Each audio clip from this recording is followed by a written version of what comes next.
Excuse me while I zip my fly. You're listening to Unbound Off Script. No outlines, no safety nets, just Beth Curry talking about whatever the hell she wants, or whatever the hell you've asked her to uncover. It's unfiltered, it's unpredictable, and it's officially started. Pull up a chair. Hey everybody, welcome back to Unbound Off Script. I'm Beth. If you're a classic rock purist, you're currently shouting at your device that Jimi Hendrix was actually singing about kissing the sky. And you're right, technically, but back in the day, my friends had a cover band, and every single time they played Purple Haze, lead singer, Ty, he would look right out at the front row, stone-faced, and belt out, "Excuse me while I zip my fly." It's one of those things where, once the seed's planted, the original lyric is basically dead to you. It's been evicted. It's been replaced by something much more human and significantly more hilarious. Today I'm going to talk about the weird and beautiful and occasionally accidental poetry of music. Talking about the songs that save us, the lyrics that we absolutely butcher, and why music is essentially the only bridge left between who we are now and the version of ourselves that thought frosted tips were a good idea. I think that next to oxygen, music is the most important thing in a human being's life. That's just my opinion. Don't come at me. Don't get your thumbs all busy there on anything. If you're going to do anything, though, and you want to join the Facebook group and talk about some of what I'm about to talk about in your own ways, I'd love to hear it. First, though, I'm going to talk about, the glitch in the matrix. Like, why does your brain do this? Why do you hear certain words that don't really match? And there's a term for this. It's called a mondegreen. I was actually writing some notes down recently when I was on an airplane about an idea I had that came kind of from an interaction I had with the pilot of the plane. And I'm just gonna, tell you briefly about it now because that is an upcoming episode. The term was coined by a writer. Her name's Sylvia Wright in the 1950s. She grew up listening to a Scottish band, a Scottish ballad with the line, "and laid him on the green." So naturally, she spent her entire childhood mourning a Lady Mondegreen. She invented this whole tragic backstory for a woman who pretty much didn't exist simply because her brain refused to process a simple prepositional phrase, right? It's kind of like it's your brain's autofill feature. When you're listening to music, your ears are battling a wall of noise, distorted guitars and drums and a lead singer who treats enunciation like a vague suggestion instead of a rule. I don't know. When the auditory signal is fuzzy, the brain panics, right? It hates a vacuum. So it kind of reaches into your personal database of words and grabs whatever sounds closest to the rhythm and phonetics, right? So in science speak, we call this top-down processing. Your brain is essentially gaslighting you into believing the world makes sense, even if it has to invent something to do it. Okay? It's a cognitive survival mechanism, really. Your brain would rather you hear something ridiculous than hear nothing at all. It's the same reason that we see faces in clouds or grilled cheese sandwiches. The human mind is meaning-making machine, like totally a meaning-making machine, even when the meaning is the girl with colitis goes by instead of the girl with kaleidoscope eyes, right? We have to pay respects to the archives of kissthisguy.com. This website is a monument to the collective confusion of the human race, kind of like a place where we realize we aren't alone in our idiocy. Right? Take Creedence Clearwater Revival. For decades, thousands of people have been convinced that's John Fogerty singing "There's a Bathroom on the Right" when he was actually warning us that there's a bad moon on the rise.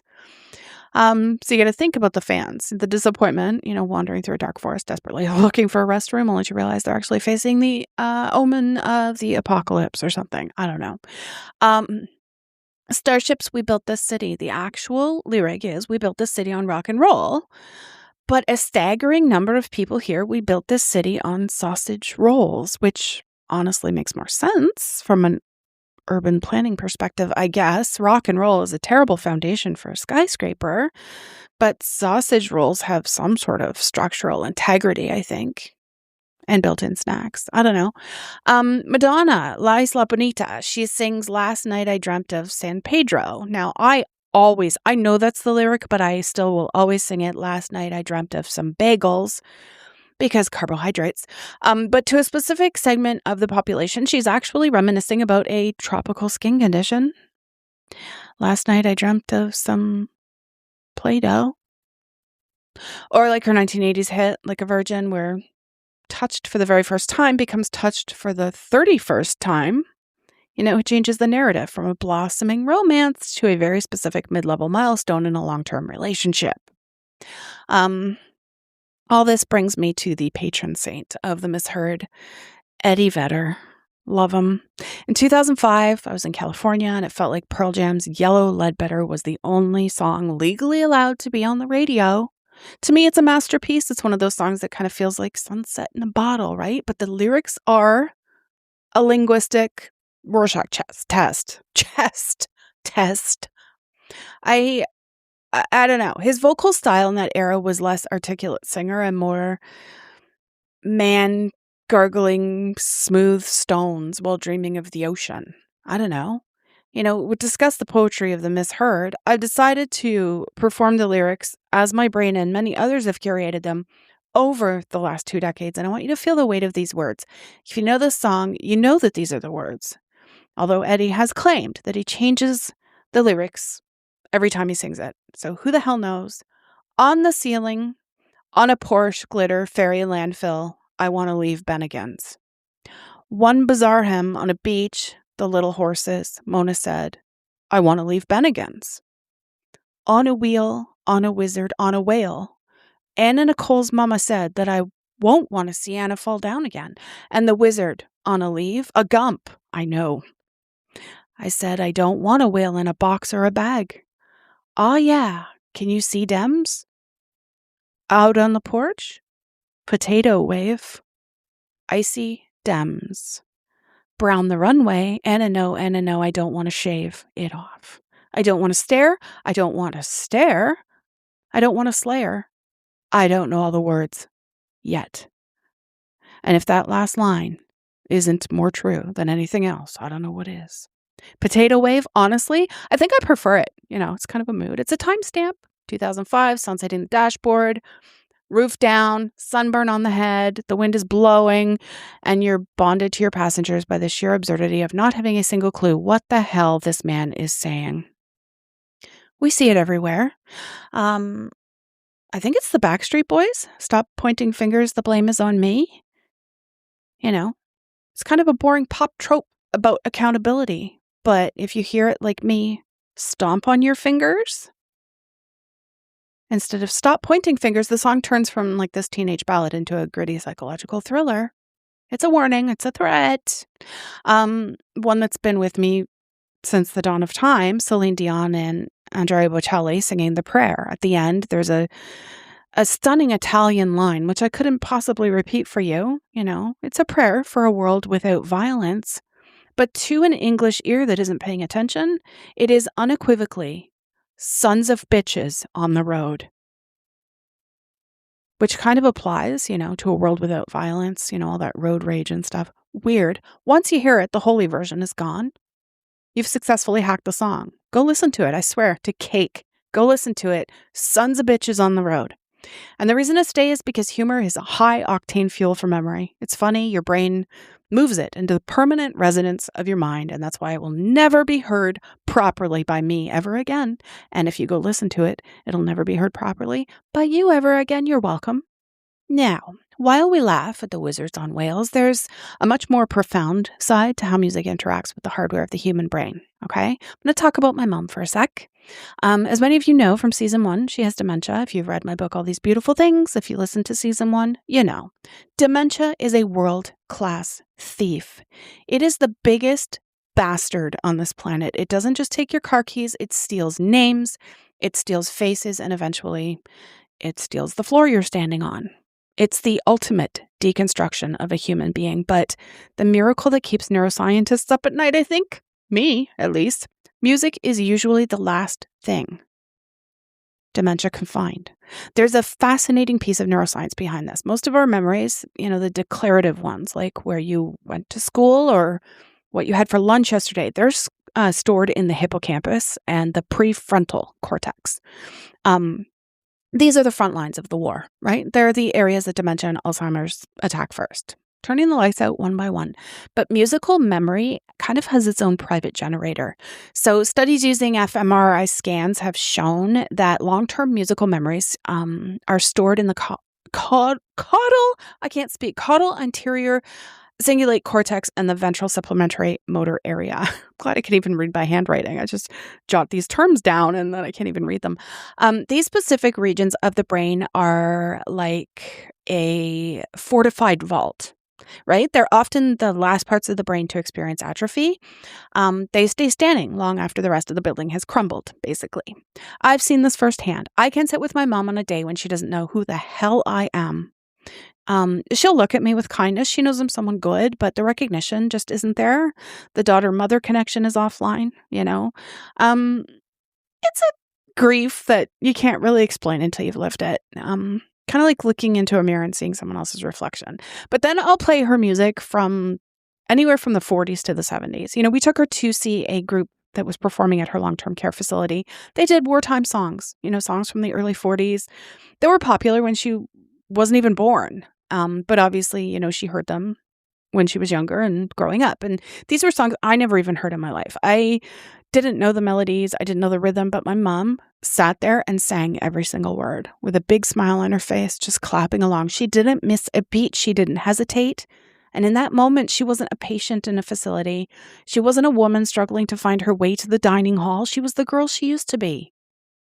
Right? The music acted as a bridge between her current fragmented state and her whole vibrant past. And yes, it made me cry.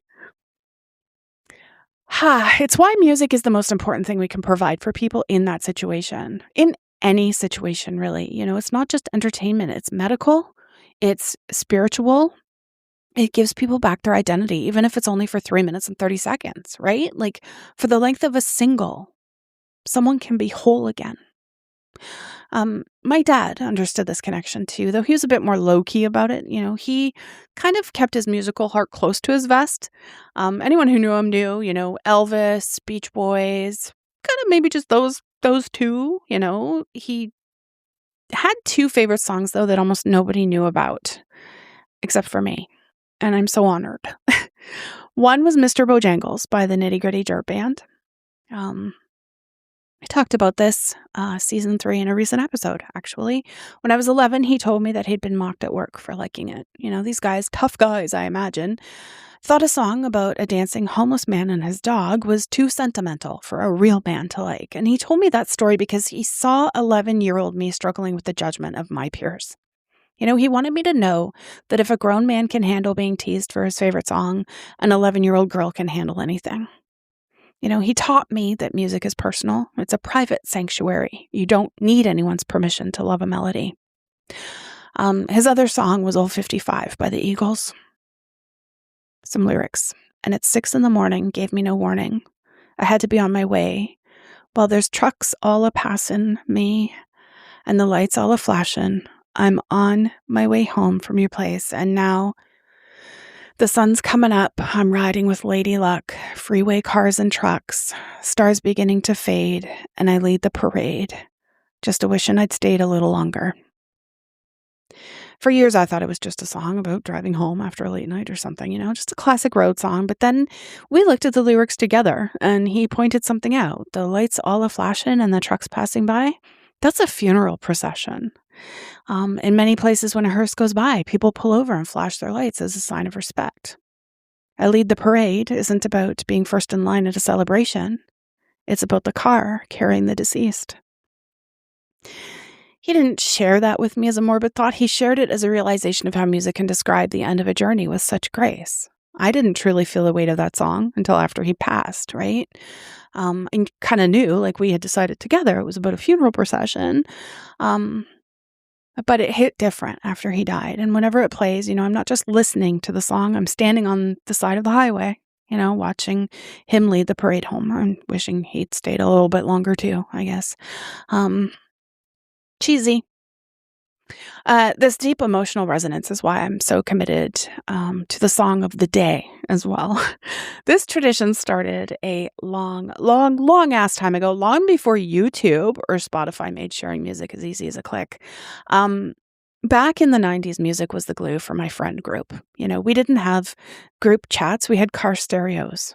We had this cover band.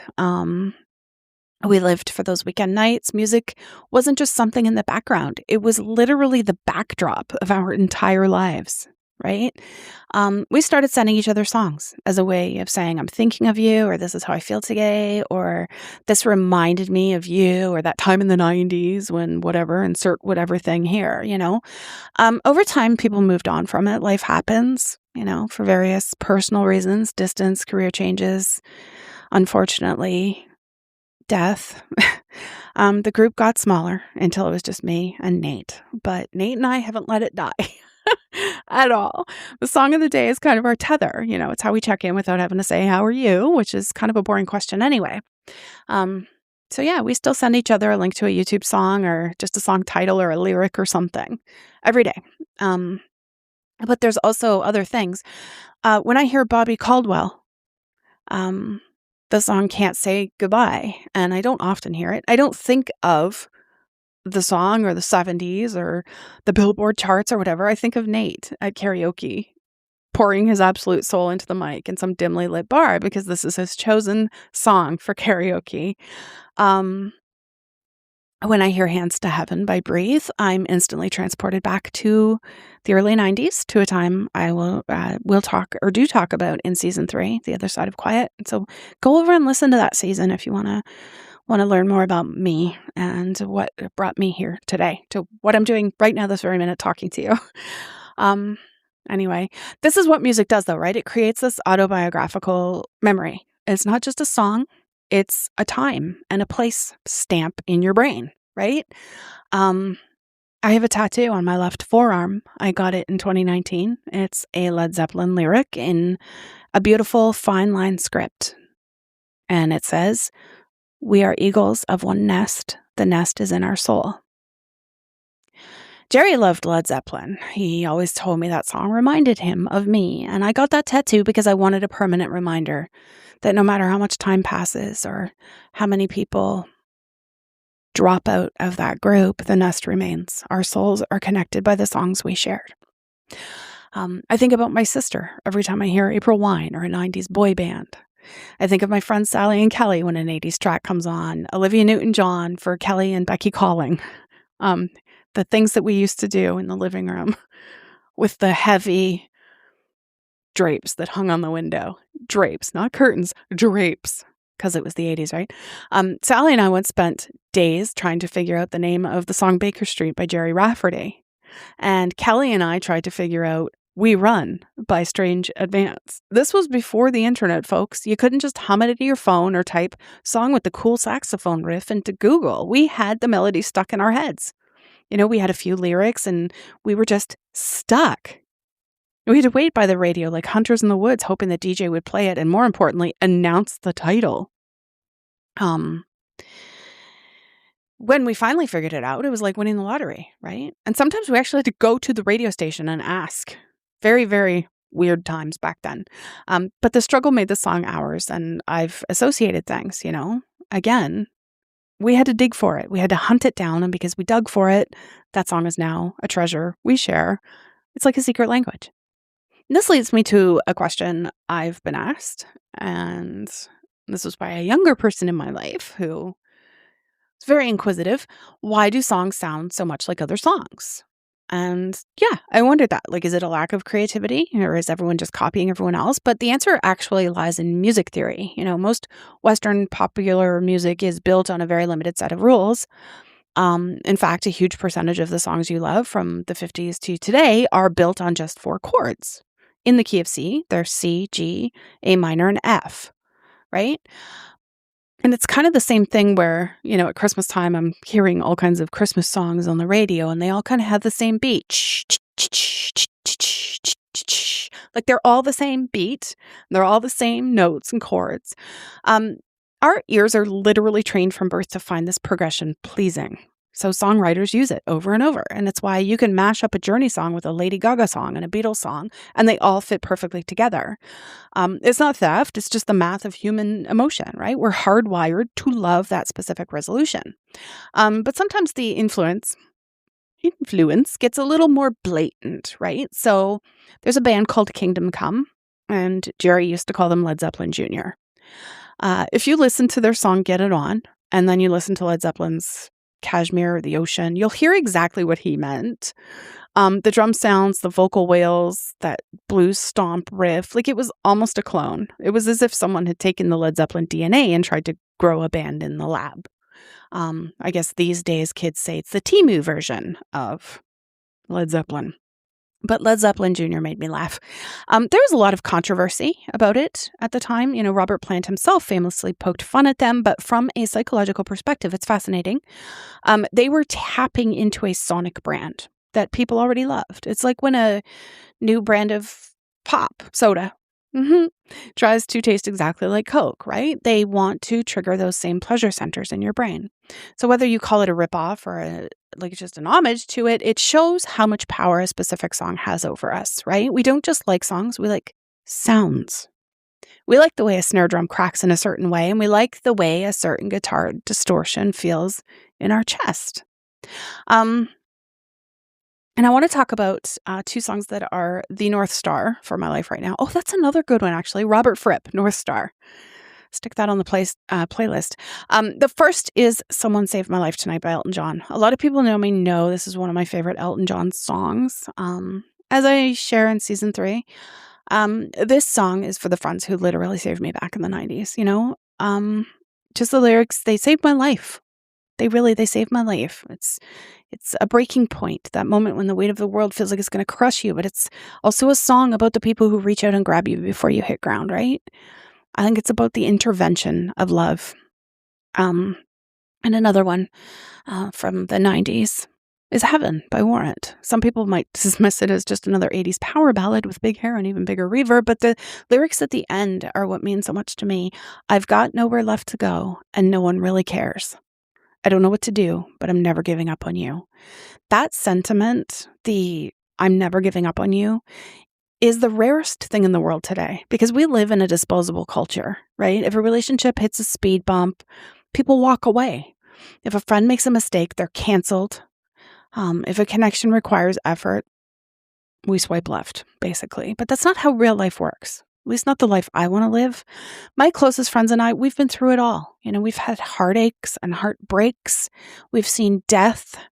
There have been fights that lasted weeks, sometimes months. You know, we've seen each other at our absolute worst, but we never, ever, ever gave up on each other. We did the work. Every relationship needs work, even the good ones, especially the good ones. Music is the thing that reminds us of that loyalty as well. Fleetwood Mac's Songbird, also sung by Eva Cassidy or Joni Mitchell's Both Sides Now, remind me of my mom because she loved those songs. And Wild World by Cat Stevens reminds me of my dad because he bought me the Mr. Big album that had that song on it. He was so excited to buy me a CD. It was my first CD, I think. I was pretty late to the game. He didn't just give me the music, though. He gave me a message, right? He was telling me that the world is wild, and I had home and melodies he shared with me. You know, these songs are the eagles of one nest, right? They're the soul of who we were and the promise of who we will be, and they're the constant in a world of variables. So I have a challenge for you today. Don't just listen to the radio's background noise when you're stuck in traffic. Dig a little bit deeper. You know, think about that one person you haven't talked to in 6 months and send them a song of the day. No context, just the link. Tell them I'm never giving up on you, or I'm thinking of you, or whatever. If you're singing along to Pearl Jam, you know, Potato Waves, don't correct yourself. Sing it that way. That's what I do. I do not correct myself anymore. I know the lyrics to songs, but I prefer to sing it the silly way, because your brain's just trying to find the humor and the mystery, right? It's lighthearted fun. Doesn't hurt anybody. Your brain's trying to bridge that gap between fuzzy signal and truth. This world's crazy, right? We need all the humor we can get. We need the Mondegreens, and we need the lady Mondegreens of our lives to keep us company, you know? That's it for now. Thank you for listening to this episode. Again, if you want to, hear any backstory about me, season 3 is currently airing on the podcast. It's called The Other Side of Quiet. It's the title of my book. It's a memoir. Also, Facebook group, if you want to pop over there and let me know what songs or lyrics that you love or mishear or sing incorrectly on purpose, because life is short and we all have to laugh once in a while. Come on over, join the group. Search Unbound with Beth Curry and request to join, and one of us will let you in. I won't, but my admin will. I'm just kidding. I'm off to find a Bennigan's, or maybe a wizard on a whale. You've been listening to Unbound Off Script. The script is gone, the chair is empty, and Beth Curry is officially out of here. If you've got something you want her to dive into next time, let us know. Until then, stay curious, stay raw, and keep it unbound. We're out.